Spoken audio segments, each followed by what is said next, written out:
Sir अपने विषय में बताएं हमें। सर मेरा नाम रवि कुमार सिहाग है। मैं राजस्थान के गांव 3 DM जिला श्रीगंगानगर का निवासी हूं। मैंने अपना ग्रेजुएशन पॉलिटिकल साइंस, इकोनॉमिक्स और इंग्लिश लिटरेचर से महाराजा गंगा सिंह यूनिवर्सिटी से किया है। उसके बाद से मैं सिविल सर्विसेज की प्रिपरेशन कर रहा हूं। सर मैं एक साधारण मध्यम वर्गीय कृषक परिवार से संबंधित हूँ।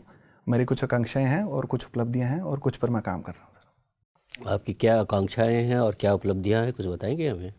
सर मेरी आकांक्षा है कि मैं अल्पकालिक आकांक्षा तो है कि सिविल सर्वेंट के रूप में काम करूं, और दीर्घकाली है कि मैं एक अच्छे मूल्य के प्रति प्रतिबद्ध व्यक्ति के रूप में स्मृतिशेष रहना चाहता हूं। और उपलब्धियों के तौर पर सर मैंने अपनी जो पारिवारिक जो प्रतिबद्धताएं हैं और कर्तव्य है उनको बखूबी निभाया है। साथ में मैंने अपनी पढ़ाई भी की है। सर आपने ग्रेजुएशन किया है रवि जी 2015 में। जी सर। और आज हम 2019 में आ गए हैं। उसके बाद आपने क्या किया 15 से 19 तक? सर मैंने 15 में ग्रेजुएशन करके सर 1 साल तो मैं घर पे रहा था। कुछ घरेलू कार्य होते हैं जैसे सिस्टर की शादी वगैरह, तो उसके सर जिम्मेदारी मेरे पे थी। तो वो करने के बाद में सर घर वालों ने मुझे सिविल सर्विसेज के लिए तैयारी करने के लिए भेजा, और उसके बाद में मैं सर 2 साल मैंने तैयारी की और 18 में अटैम्प्ट दिया था। सर लेकिन आपको लगता नहीं आपका फॉल बैक प्लान क्या है? अगर नहीं होता है आपका सिविल सर्विसेज में चयन, तो फिर आप क्या करेंगे? सर मैं अगर सिविल सर्विसेज में पूरी मेहनत के बाद अगर चयन नहीं होता है तो सर मैं कृषि के क्षेत्र में कुछ करना चाहूँगा। जैसे मैं किसानों के लिए कुछ NGO खोलना चाहूँगा, या फिर अगर सरकार कोई लोन देती है तो मैं एक जो इंस्ट्रूमेंट है उसका पूल बैंकिंग खोलना चाहूँगा। सर आपको नहीं लगता है आपके पिताजी एक खेतिहर हैं, सालाना आमदनी 50,000 के आसपास ही है? जी सर। तो आपका ये कर्तव्य बनता था कि फाइनेंशियली आप फादर को सपोर्ट करें। आप बड़े हो गए हैं और इस मृग मरीचिका में आप पड़े हुए हैं। सिविल सर्विसेज नहीं हुआ तो? सर वैसे मुझे खुद पर इतना विश्वास तो है कि सर मैं अगर इस प्रयास में नहीं होता है तो मैं 2 अगले प्रयासों में इसको कर लूँगा। अगर नहीं होता तो सर जो भी कृषि के क्षेत्र में जितने भी नवाचार हो रहे हैं उसमें सरकार अनेक रियायतें देती है सर, और छोटे किसानों के लिए भी अनेक अवसर हैं, जैसे सूक्ष्म सिंचाई, लघु सिंचाई, या फिर अन्य जैसे पुलिंग है, फार्मर प्रोड्यूसर ऑर्गेनाइजेशन है।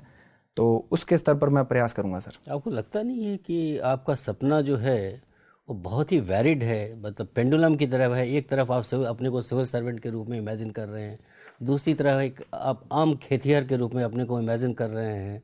ये कैसे आप सामंजस्य रखते हैं इस 2 प्रोफेशन में? सर सामंजस्य ये है कि जो सिविल सेवा है वो अत्यंत विविधता वाली सेवा है। तो इसमें सर किसानों का कल्याण भी शामिल है। तो अगर मैं इसमें जाता हूँ तो मेरा जो जो दूसरा लक्ष्य है वो भी पूरा हो जाएगा। और अगर सिविल सर्विस में जाने का मौका नहीं मिलता है तो सर दूसरे बैकअप प्लान के रूप में मैं ये करना चाहूँ। सिविल सर्विसेज की क्या विशेषताएं हैं जिन्होंने आपको आकर्षित किया?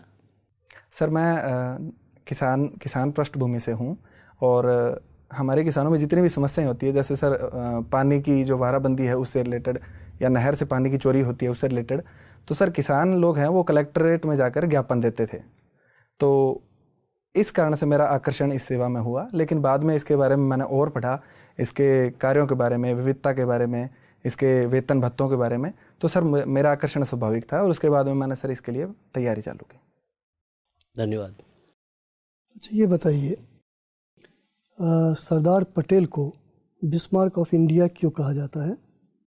सर जैसे बिस्मार्क ने जर्मनी की जो विखंडित रियासतें थी उन्हें मिलाकर एक अखंड और एकल जर्मनी का निर्माण किया था, वैसे ही सरदार पटेल ने हमारे देश की जो रियासतें थी उन्हें मिलाकर हमारे भारत का निर्माण किया था। सर कितनी रियासतें थी? सर एग्जैक्ट मुझे नहीं पता, लेकिन 560 के आसपास थी। सर अच्छा, अभी सरदार पटेल क्यों न्यूज़ में है?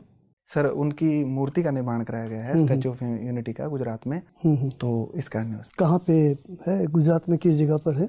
सर ये नर्मदा नदी के पास में है। सर कोई पहाड़ पे है क्या? किसी हिल पे है? सॉरी सर, मुझे हिल का। वहाँ पर कोई डैम भी है? सॉरी सर, कोई dam? Sir Sardar Sarovar dam है। सरदार सरोवर डैम है। अच्छा, लोग ये कह रहे हैं जो भाई ठीक है इससे आर्थिक विकास तो होगा, लेकिन इससे मानवीय अधिकारों का उल्लंघन होता है और साथ ही साथ पर्यावरण के खिलाफ भी है, बताइए।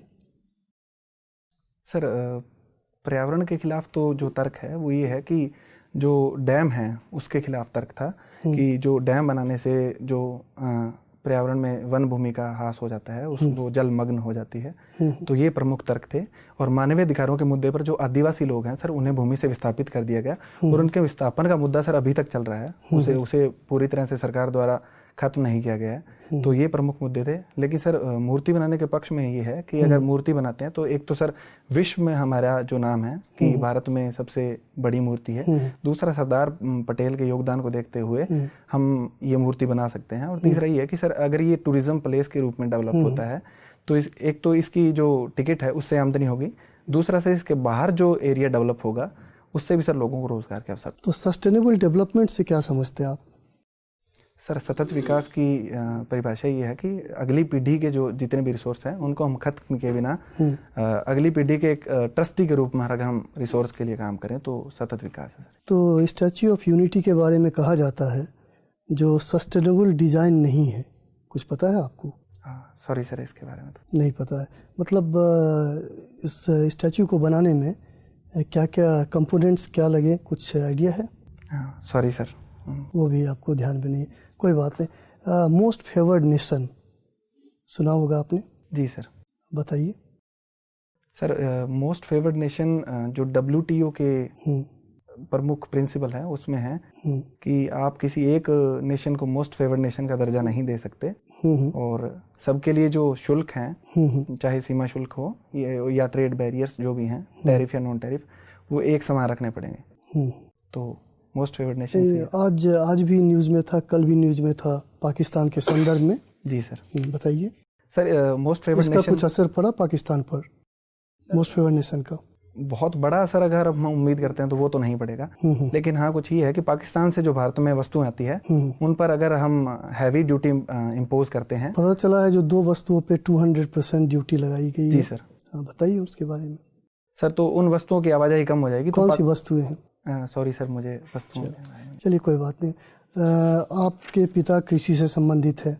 जी सर। और साथ ही अगर आप इसमें अगर सक्सेसफुल नहीं होते हैं तो आप भी कृषि की ओर जा सकते हैं, जैसा अभी आपने कहा। जी सर। तो अभी अंतरिम बजट में कृषि से संबंधित क्या बातें कही गई हैं?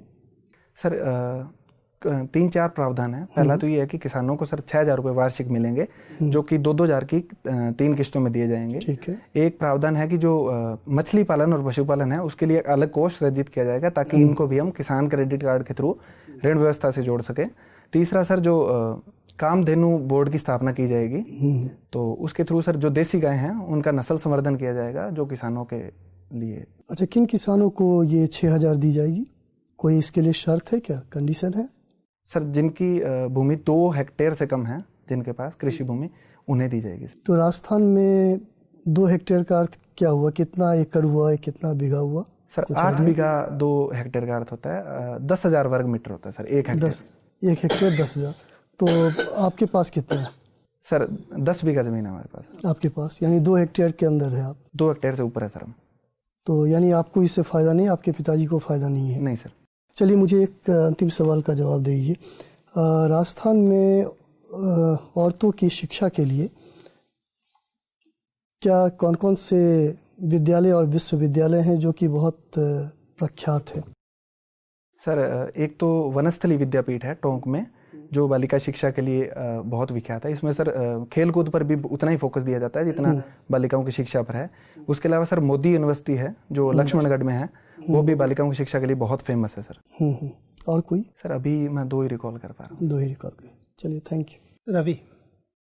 रवि, आपके इस डिटेल्ड एप्लीकेशन फॉर्म से जो जानकारी मैं ले पा रहा हूँ वो ये कि आप एक कम जोत वाले ही किसान हैं आमतौर पर, केवल 50,000 रुपये वार्षिक आपने आय लिखी है, और बड़े पैमाने पर खेती का फेमिनाइजेशन पूरी दुनिया में हुआ है, राजस्थान में भी हुआ है। मैं एज्यूम कर रहा हूँ कि आपकी माताजी भी इस खेती में सहायता करती ही होंगी।